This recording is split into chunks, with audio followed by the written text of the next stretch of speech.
issue of farmer has been put by the Prime Minister Narendra Modi at the center stage.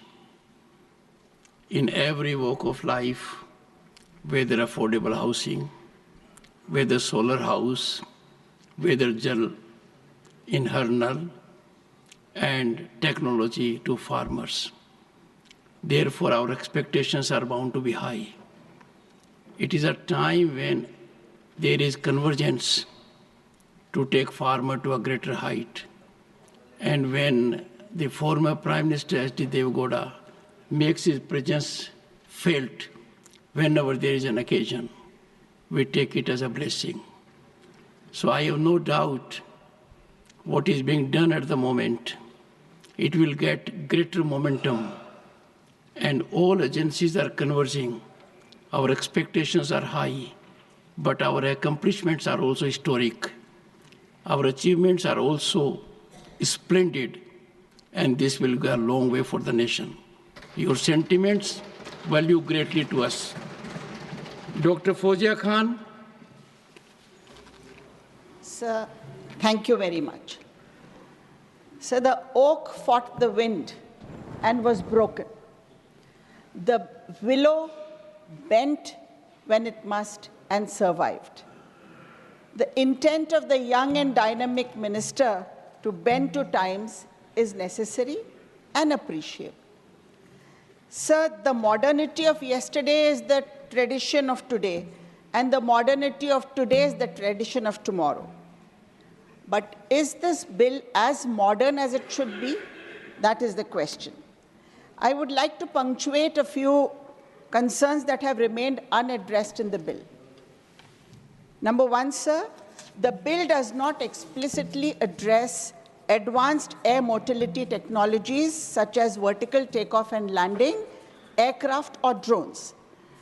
Governance for unmanned aviation continues under Drone Rules 2021, which are not integrated into the bill, this I understand. But while attempting to modernize the existing act, a framework for the safe and efficient integration of emerging technologies must not be missed, sir. Number two, sustainability remains a significant gap in the bill. The bill does not include provisions to address carbon emissions, promote sustainable aviation fuels, or set environmental targets for the aviation sector, sir. Sir, a research team at the Norwegian University of Science and Technology has found that the share of India in global CO2 emissions from domestic aviation was the third highest at 1.5%. As per a DGCA report, the carbon footprint of Indian Airlines on both domestic and international operations is the highest, seventh highest in the world, with an approximate value of 127 lakh tons. Emphasizing sustainable practices such as implementing stricter environmental regulations, promoting the use of sustainable aviation fuels can reduce the carbon footprint of the sector. Ma'am, yesterday the minister replied to my same point in the boilers bill that there is another department for this environment sector. But again, I would like to emphasize that unless this bill this act contains the emphasis on carbon emissions, people will not take it seriously in the sector, sir. So number three is related to cyber security. This remains a glaring omission. With our increasing reliance on digital systems, the absence of explicit protocols for countering cyber threats in this sector leaves the sector vulnerable. Because incidents like the... Ma'am, can you give me half a minute?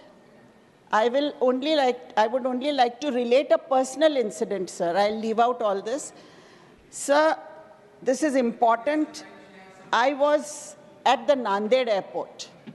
And sir, I was in the check-in queue when I overheard a man requesting the obliging person at the counter to allot him a seat next to a woman.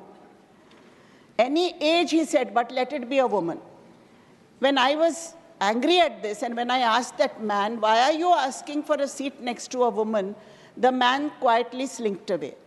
And the obliging counter, the person at the counter, he also got embarrassed. Since then, sir, I have been requesting the minister, earlier minister, that just as you have in trains and buses, you must have some seats for women who travel alone, reserved particularly for women. And I am requesting you once again, sir, that you must look into this issue when you have this kind of tendency at airports and in the aircraft, sir. Sir, since my time is out, I wouldn't be able to deliberate more on this. Thank you very much. Thank you, ma'am.